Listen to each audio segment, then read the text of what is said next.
at the core.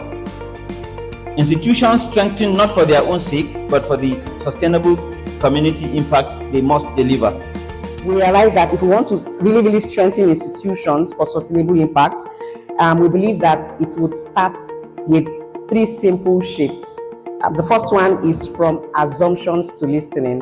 So even as you're being inaugurated today, it's not a room for you to play assumptions, but rather to listen to the people that you're working with, not just through reports, but through real engagement with those community members that you're speaking with. The second one is from uniform solutions to context-specific actions. The statement from yesterday made me realize that no 2 LGAs are actually the same, no 2 communities are the same, no 2 persons are the same. So why do we sometimes apply the same solutions everywhere that we are working?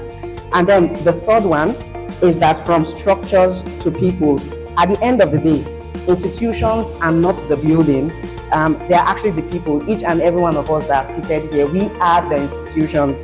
And I believe that we should carry this away with us because it made so much sense to me yesterday, and I think that it would also make so much sense to you, that if we really put humanity at the core, we will stop asking what programs should we implement, and we would start asking what does this community actually need.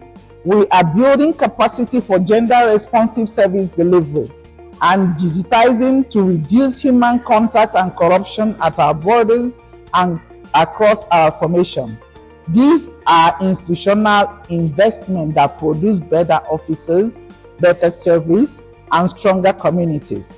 Security without humanity creates fear, but security with humanity builds trust and legitimacy.